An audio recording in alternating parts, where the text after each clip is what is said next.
about comics. Let's talk about comics. Let's talk about comics. Let's talk about comics. Without monsters like us under the bed, how would anyone else survive? Harambe YouTube. It's Charles here with another comic book review, and today we're going to be talking about Cyberpunk 2077 Psycho Squad. And that line that I just started video with is the last line of this brilliant book. Just a little background and a little forewarning, there will be significant spoilers. But this story really moved me. I do not like works of art that don't have a clear protagonist. It's just it's a quirk of mine. There have been brilliant shows like The Shield, Sons of Anarchy, and other shows that I've heard of, and I just can't get behind because it's the main characters are bad guys unapologetically doing bad things, yet you're supposed to sympathize with them. And I'm not trashing that form of entertainment. I'm saying this is my personal preference. But in both Cyberpunk 2077 Kickdown and this series, Cyberpunk 2077 Psycho Squad, the last panel and the last page of both comic books left me breathless. Like I was emotionally punched in the stomach. And with both books, the things that they do is they get you thinking one thing in each edition and each issue, and then they subvert it in the next issue. The protagonist with a question mark. I will call her a protagonist with a question mark. Lieutenant Hook. In issue 1, we meet her team, which is an elite squad of the police. They go after people who are suffering from psychosis. It is a form of psychosis brought on by the overuse and abuse of cybernetics. And when she is introduced, she is introduced as reckless, possibly sociopathic, and her actions, while effective, end up getting the team leader killed. And so, as opposed to a reprimand, she is promoted. And in hindsight, it makes perfect sense. You know, in that first book, I was wondering, why would they promote Lieutenant Hook, who is the newest member of the squad, whose actions got the team leader killed, and who violently and mercilessly dealt with the cyber psycho. There was no attempt to apprehend. And what I realized is, in the perspective of this world that we dive into, what may make somebody a bad guy or an antagonist may make them a perfect fit for that job. In issue 2, you see Lieutenant Hook as an unapologetic and uncaring pragmatist. She is willing to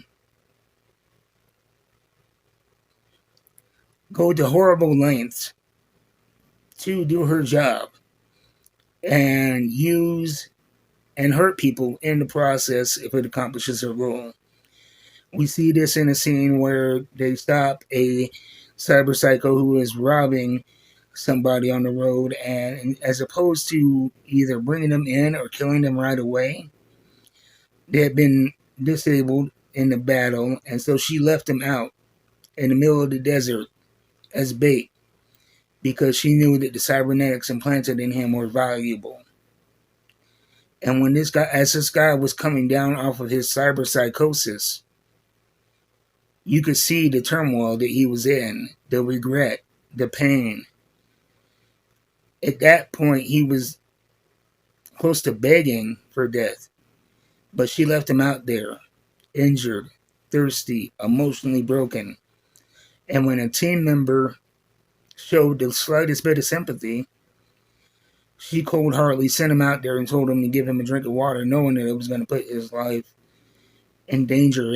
And sending her team member out there, it wasn't about relief for The Man in the Desert, it was about cruel efficiency and callousness. And in issue 3, she is portrayed as the antagonist, as the bad guy, as somebody who needs to be stopped. And we see a couple of team members who are plotting to turn on her, and they surreptitiously follow her in her off time, and they find out that not only is she a ruthless pragmatist in her work life, but in her civilian life, under the guise of policing, murdering civilians who she may or may not have antagonized into an altercation. And by the end of book 3, I was 90% sure that she was the bad guy. And I was 90% sure where the story was going. And it started heading that direction. And in this book, we start off in a meeting. A group of people who are advocates for these cyber psychos. These people that suffer from cybernetic psychosis. And lady is speaking about how they can be rehabilitated and how we need to be protected, and how, MaxTac, that is the group of people, the division of police force that polices these people, how they're corrupt and how they need to be stopped. And in the middle of this meeting, things go haywire.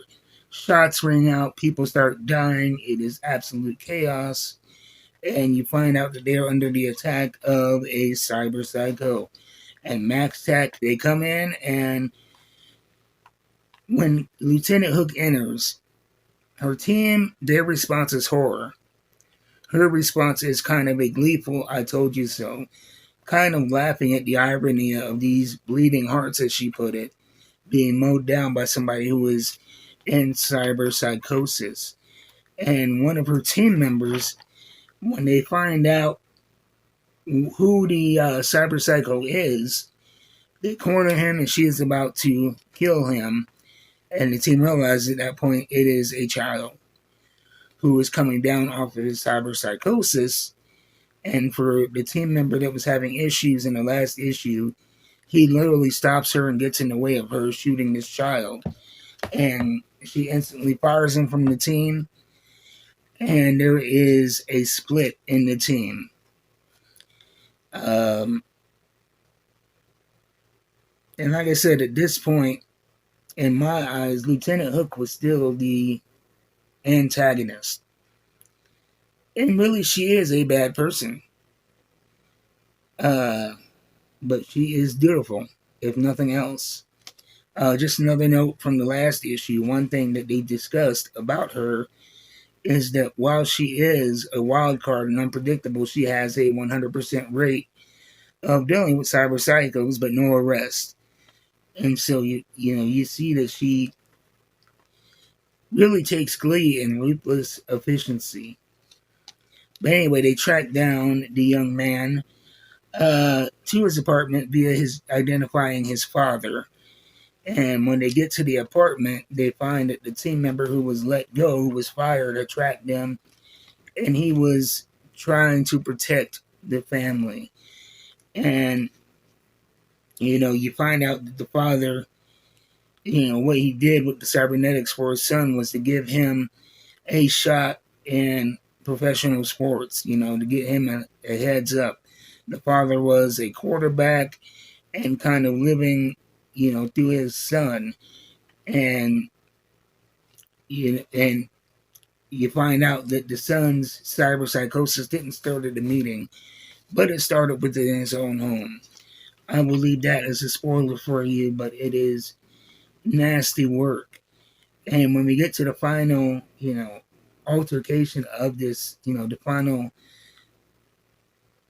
final battle of this, Lieutenant Hook ends up injured in the hallway. And the rest of the team has been killed or fired. And so it's just her and another guy. And this person who is still with her, in the last issue, the rebel from the group was trying to convince him that she needed to die. And so when he goes up to the bedroom to apprehend the young man, he finds that his former team member is there trying to assist the boy in an escape. And we have this moment of the two facing off. We have the so-called bleeding heart that wants to save the boy, and the cold pragmatist that sees the only solution as killing the boy. And they bring up a lot of, good moral questions. One question is, let's say the boy is cured. He has to live with the consequences of what he's done. And so, one end considers it a kindness to kill him, as opposed to attempt to cure him. And on the other side of that, he's just a boy who was experimented on by his father.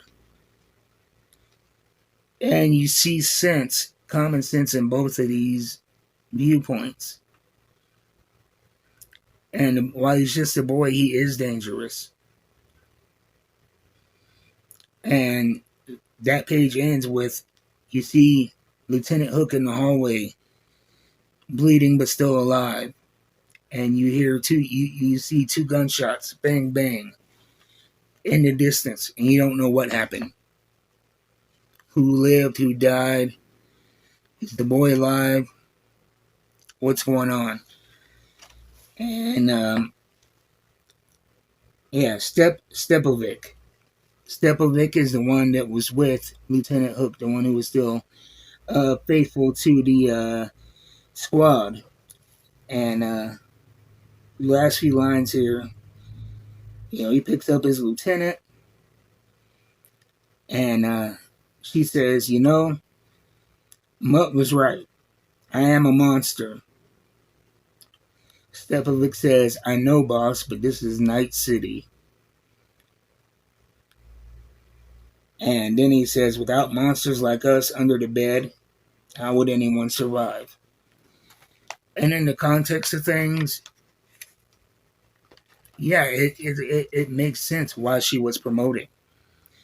I was looking through the lens of somebody in the reality of this timeline, of how I see life. Not in a dystopian future with danger around every corner and threats that are beyond my comprehension. And so what I saw as a liability in Lieutenant Hook is a much needed commodity in this environment. And still you see that she even recognizes that she is a horrible person. But horrible people are needed in this horrible timeline. And like I said, in the first Cyberpunk 2077 series that I read, Kickdown, we see the protagonist, if you will, making very cold-hearted, pragmatic decisions that, like I said, are shocking, but they make sense. And this book did the same thing for me. And really, I think when you're talking about art, be it the written form, comic books, TV, I'm a musician. My art is with notes and harmonies. But what I want to do with art is I want to draw people in to what I am doing and make them feel something and touch them deeper than just hearing the notes coming from my instrument. And Dark Horse Comics, they consistently do that with this Cyberpunk 2077 series. And even me, a person who likes clear-cut good guys and bad guys, the writing is top-notch in this, and it won me over. And quite frankly, when I see the Dark Horse Comics logo in the corner and Cyberpunk on the cover, I am buying it. because these books make me feel something. So that's my thoughts on it. Just to give some credit to the writer. The writer is Dan Waters, who, like I said, I am an instant fan of. The artist is Kieran McKeown. Colorist is Giada Marchisio. And the letters are Frank Citrovic. They did a great job with here. I mean, I didn't even get to talk about the art of the book, which is compelling it's on itself. I would talk about the art, but this is already one of the longer videos I've done on this channel, so I'm not going to hold you. But if you can, check out Cyberpunk 2077 Psycho Squad. It's only 4 issues. It's at the $3.99 price point, so it's an affordable book that is worth more than the $16 you have to pay to get it. And right now, as a matter of fact, through Tuesday, September 3rd, Midtown Comics are having a flash sale on everything, up to 75% off. So check them out. You may be able to find this at a great price. It's a great read that I don't think you will regret. Anyway, it's been Charles Harambe. Thank you for sticking with me, and I'll see you next time. Until then, keep reading them books. You know I will. I'm out.